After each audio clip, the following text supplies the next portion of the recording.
Okay, I showed everyone this fuel pump yesterday. This is the one that come off the 62 Grand Prix. It was on the frame, and I think it's a new pump. It's just been under there for quite a few years. That car, the guy was going to build it for a track car and never finished it. And like I said, as you can see, or might be able to see, it's full of mud daubers or dirt daubers, depending on where you're from, I guess. And this side, luckily, has got a cap. So we'll get the cap off, and then we're going to take this bottom plate off, and hope we don't hurt the gasket. So we'll see what happens.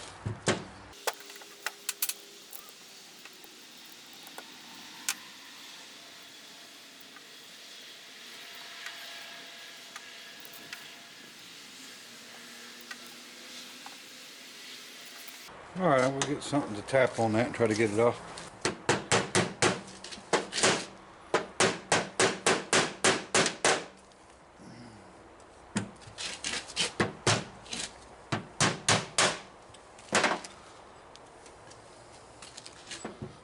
Okay, this has got a rubber, so there's not really a gasket in there.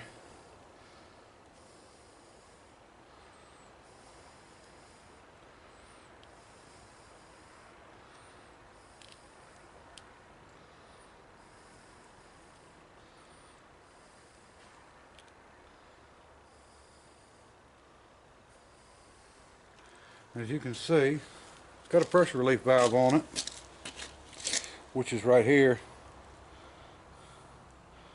I don't think, according to the screen, it's nice and clean. I don't think it's ever had fuel in it.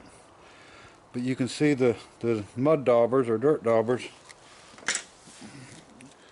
You can see them. They come all the way in and up to the pressure relief. And they also came in to the rotor right here. And we'll see if we can get the, this is going to be connected, but we'll see if we can get in there and get it all clean. Get all this out. So I'll clean it up and show you, and we'll get this out of here some way. This is good that it kept them away from it. Okay, folks, I forgot the, let me show you what we got here. Stand back a little way. Got the Triumph up in there, and just picked it up from the end. And 5,000 pound forklift, 1,500 pound car, so it's not a big deal. And what we got, I want to show everybody a closer look and give you a better idea of what I'm doing. And just remember that what you're seeing here, when it comes to steel wise, is thin stuff. It's not heavy. So we're going to work with what we've got. And we're going to see how this works out. But I'm glad I picked it up first, because I kind of like this view and what I think we can do to strengthen this thing up. I believe it's in pretty good shape. I mean, there's some major, floor issues and stuff like that. There, they patched that years back. It looks like we're galvanized, and the back floors are fair, a little better than I figured it would be underneath. Rusted there, rusted up where the body mounts. The frame don't seem to be rusted. A few little places that you can see. Nothing major. You can see that independent rear suspension with that transverse leaf spring, runs from one side to the other. All that'll go. The plans, I can get where I can show you. As you can see, the frame moves in, comes back out, back here. And the plans is to keep it like it is when it comes to being a sort of an overslung. When I say overslung, I mean the fact that the rear end and front end go over top of the frame instead of under, like most cars, most American cars, everything like that. We're actually going to try to keep it that way. But what we're going to do is run two frame rails, and I haven't decided whether I'm going to go beside these or go inside of them. But we're going to run both frame rails up, good strong, probably. I'd love to go with 2x4, but we may end up going with 2x3 tubing, and everything looks pretty good. But if we have to, we can do some major strengthening up on this front end up here. I mean, I like the way it's built. It's just not built out of heavy material. And then what we've got is the frame, and then we've got these outriggers that kick out. There's three of these, one here, one up front, and then there's one back on the back holding the original control arm. Get in the light where you can get the, well, the darn sun's trying to get me. But you can see the control arm on this one, and then it comes out to a straight. And I believe that this, I think the rockers unbolt off of this. Pretty sure they do, but what we want to try to do is keep the integrity of this. So when we mount the body back down on, we'll have it to go by. So we're going to be carving out and, you know, adding our frame rails in. And then our ladder bars will be running from the sides back. And when I mount this body back down on, I'm probably going to have to mount it just a couple inches higher than what it is.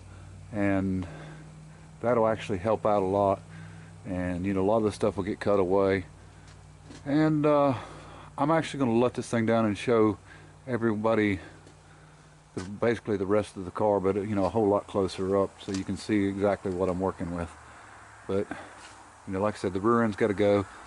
The old 4-speed transmission, which I originally thought was a 3-speed. Didn't realize they even used a 4-speed back then. So, before we pull the body off, I'm going to go ahead and drop it down and show you a few things. Okay. I'd say the bottom side's probably better than the rest because, you know, as you can see, we got thin and rust holes, dents. We're missing, I found one of these, we're missing the other one, the bezel for the headlight. Rocker's dented. The body, of course, it's flexing, especially the way I've got it picked up, it's flexing. You can see the door gap's different. And the reason being is the top's not bolted on. The whole front of the top, somebody had, took it loose. So that's not an issue. We're going to get the frame set up and get it straight and blocked and everything as we're doing it. And, you know, it sort of looks good until you go start looking at close. You know, the backside of it's rusted. This is, I guess, the bumper that's made into it. And I guess they had some plastic trim on it, which will have to go. And this rocker is not bad. Some rust on the bottom of the door. Same issues on the front of this one. This side rusted out. But you know, a lot of the major stuff is actually on this roof. You can see the holes through it. I'm going to go ahead and let it down some more so you can see what else is there. And I just want everybody to see what I'm working with here, what we're starting with. You know, up close, because I know with the camera from a distance, you know, you can't see a lot.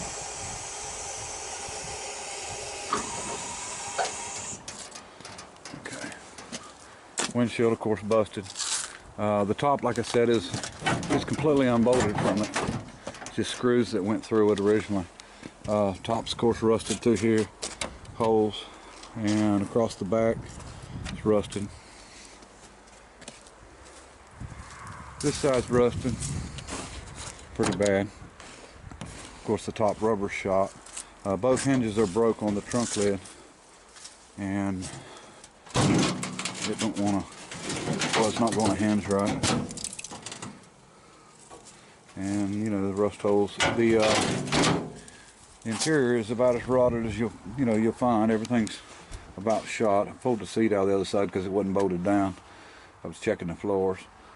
But you know, the dash will come out, everything will come out. When we're done, the steering wheel will probably be back farther, the seat will be back farther, and pedals, you know, everything will be just moved back. But like I said, I just wanted everybody to see that, you know, this is no pristine car to start with. And it looks good from a distance, but you know, the closer you get, you start seeing some of the rust issues, especially around the top and stuff. And so we're going to go ahead and do that. I've got the engine transmission out. I ran it some more. I've got some water in it. I was going to videotape it, but I was in a hurry. I pulled it out yesterday, so we're going to pull the pan off. We're going to check the crank. We're going to check the bottom of the piston, see if we can tell what pistons are in it, and you know, see if this thing does have a stock bottom end in it, or if somebody's done something. And you know, it won't be nothing but pan gaskets, so it's not a big deal. So anyway, we're going to go ahead and start tearing this down, and we've got to get the fuel pump back together that I was working on here. We're going to do that here in just a little bit, and then we'll get this in the shop. And I've already gotten some of the bolts out of the body. Some of them I'm going to have to cut. That's what happened. Went ahead and brought it up here. So, all right, I'm going to get at it. Oh, another thing I want to do. Somebody had said, and I didn't realize it. This body unbolts right here. So, you know, I thought originally, well, I'll bolt the top back on and take it all off in one piece. That way it'll stay all together. But I think I've decided that what I'm going to do is take it off in 3 pieces. I'm going to take the top off. I'm going to go ahead and take the bolts out here, take the rockers off, and then I will take the back body off and the front body off separate. Of course, the front clip will come off by itself. So we'll do that, and I think it'll make it a little bit easier.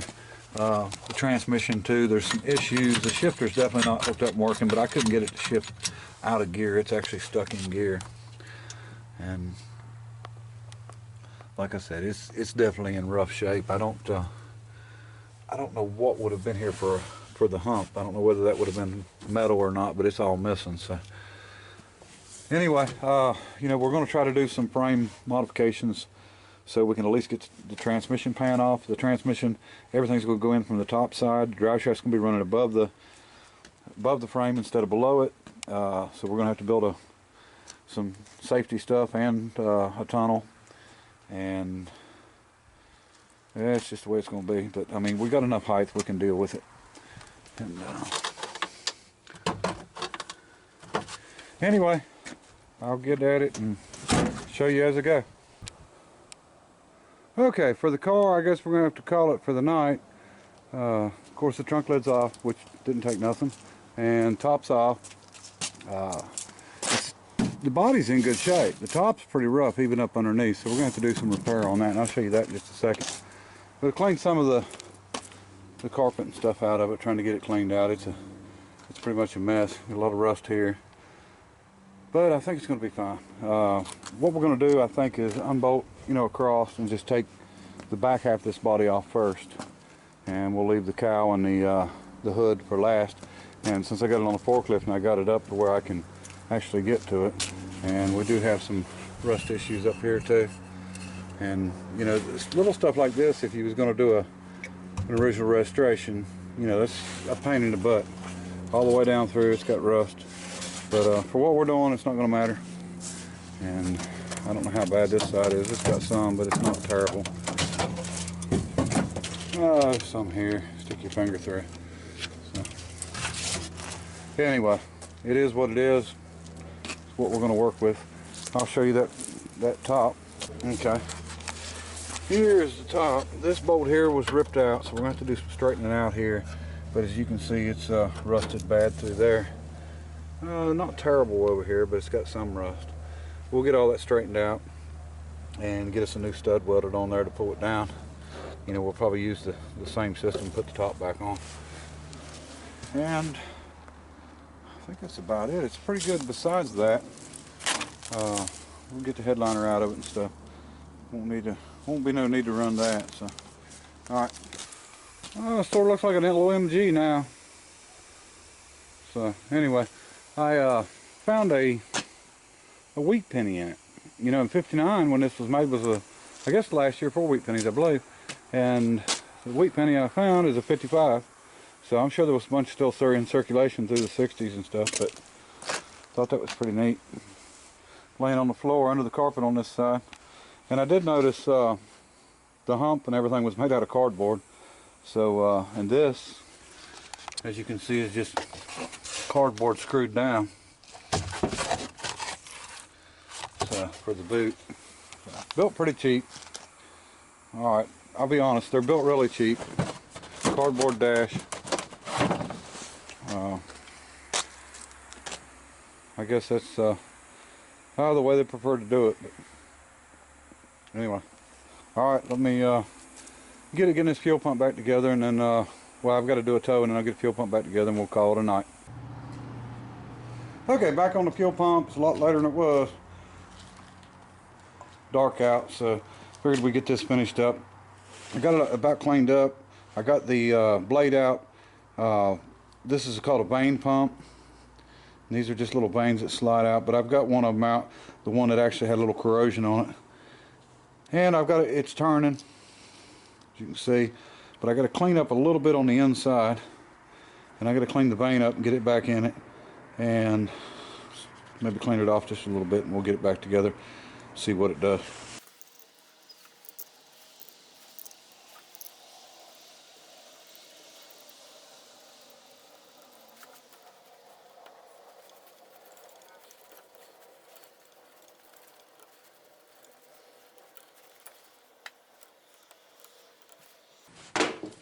All together. Now let's get some fittings in it and check it out.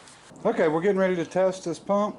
I've got it ran down here to a 5-gallon can of gas, and I want to make sure that it'll pull, that it's got enough suction to pull it up. So that's why I've got it down low, got this up high. I've sprayed some lube in the pump. I don't want to run it dry. So we're going to use this tub right here to catch the fuel. And another reason I know this pump is new is because the ends have never been anything put on them.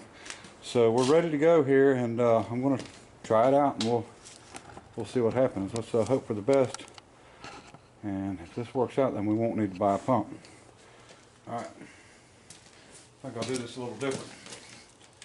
Unhook the battery and hook up the wire.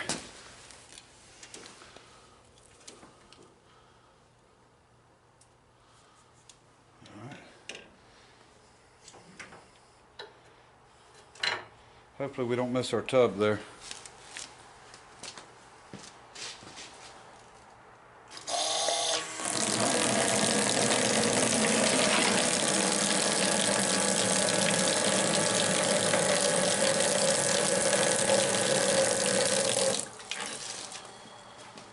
Works good. Now if that ain't enough fuel to flow even a big block, then we're in trouble. So that's good to go. I just got to get a pressure regulator with a little gauge to go after it.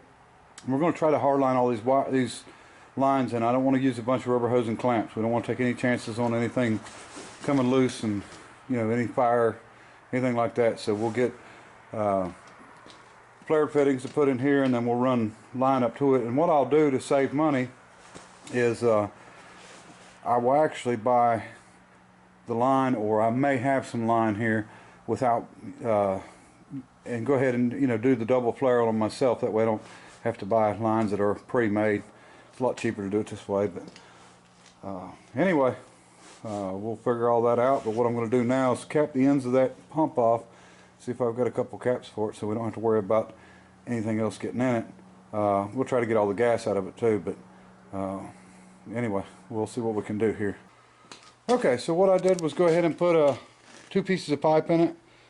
That was good and clean inside. I put 2 caps on the end, but I actually sprayed some more of this CRC inside of it, and made sure I got all the gas out. So now we don't have to worry about any problems, no mud daubers, dirt daubers, and it'll be ready for us when we're ready for it. So all right, appreciate everybody watching. Hopefully I'll have the frame in here tomorrow. We'll see how that works out.